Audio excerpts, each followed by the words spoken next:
Hello बच्चों, let's read the following question.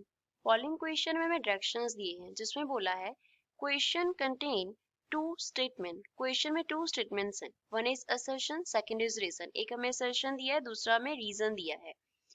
बोला है क्वेश्चन में क्या है, फोर अल्टरनेटिव चॉइसेस हैं, only one of which is the correct answer. जिनमें से क्या है, जस्ट एक करेक्ट आंसर है। हमें क्या करना है, select one of the codes, वो कोड सिलेक्ट करना है। फोर कोड्स हैं, A B C and D. A को सिलेक्ट करेंगे if assertion is correct, reason is correct and reason is a correct explanation for assertion. B, if assertion is correct, reason is correct and reason is not a correct explanation for assertion. C, if assertion is correct, reason is incorrect and D, if assertion is incorrect and reason is correct. Assertion में क्या बोला है, 4 point charges Q1, Q2, Q3 and Q4 are as shown in the figure। जैसे हमें figure में show किए गए हैं।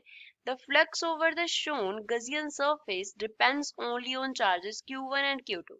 जो Gaussian surface यहाँ पे शो किया है उसका जो फ्लक्स होगा that will depend only on charges Q1 and Q2 के ऊपर वो क्या करेगा, डिपेंड करेगा। यहाँ पे टू और चार्जेस हैं that are Q1 and Q3 and Q4। Reason क्या दिया है, that electric field at all points on Gaussian surface depends only on charges Q1 and Q2। जो इलेक्ट्रिक फील्ड होगा Gaussian surface पे all points पे वो किस पे डिपेंड करेगा, only on the charges Q1 and Q2 के ऊपर डिपेंड करेगा। So first of all we will talk about the key concept used in the question। इस क्वेश्चन में क्या की concept यूज करेंगे। Here we will use Gauss's law।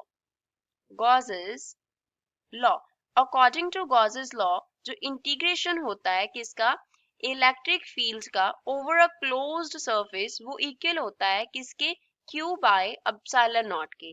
अब यहाँ पे E वेक्टर जो है वो डिनोट कर रहा है इलेक्ट्रिक फील्ड को।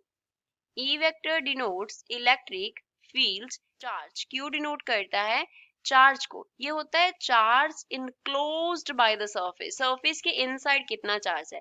लेट अस से यहाँ पे कैपिटल Q चार्ज प्लेस किया हुआ है और इसके इनसाइड इस तरीके से हमने गॉसियन सरफेस ड्रॉ कर लिया। This here denotes Gaussian surface. तो सपोज यहाँ पे स्मॉल Q चार्ज है, तो इस सरफेस के लिए अगर हमें फ्लक्स लिखना हो तो वो क्या होगा, E vector dot ds vector, ये होगा हमारे पास फ्लक्स फाई। फाई जो है फ्लक्स वो क्या होता है, इलेक्ट्रिक फील्ड का सरफेस एरिया के ओवर इंटीग्रेशन।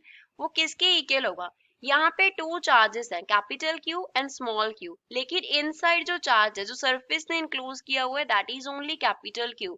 तो फ्लक्स क्या होगा, capital Q upon epsilon not हो जाएगा। तो अगर हमें क्वेश्चन में फोर चार्जेस दिए हैं, जैसे इस प्लेस पे Q3 प्लेस किया है और यहाँ पे है Q4, यहाँ पे Q1 चार्ज है और यहाँ पे है Q2 चार्ज, और जो गॉसियन सरफेस है वो इंक्लोज करता है Q1 एंड Q2 को। तो इस सरफेस के थ्रू जो फ्लक्स होगा वो किस पे डिपेंड करेगा, that will depend on charges Q1 and Q2 only, because यही दोनों चार्जेस जो है वो सरफेस के इनसाइड क्या है, इनक्लोज्ड है। दैट मीन्स जो हमें असर्शन दिया है दैट इज ट्रू। रीजन में बोला है electric field at all points on Gaussian surface depends only on charges Q1 and Q2। अब अगेन यहाँ पे सपोज वही हमने कैपिटल Q कंसिडर कर लिया और इसके इनसाइड हमने, इसके आउटसाइड हमने क्या कर लिया, एक सरफेस जो है वो कंसिडर कर लिया। अब यहाँ पे स्मॉल Q चार्ज है, तो सरफेस के थ्रू हमने पहले बात किया था फ्लक्स के बारे में। Now here we are talking about the electric field. तो जो इलेक्ट्रिक फील्ड होता है that depends on all the charges in the vicinity of Gaussian surface। तो Gaussian surface की विसिनिटी में जो चार्जेस होंगे उन सभी पे वो इलेक्ट्रिक फील्ड जो है वो क्या करता है, डिपेंड करता है।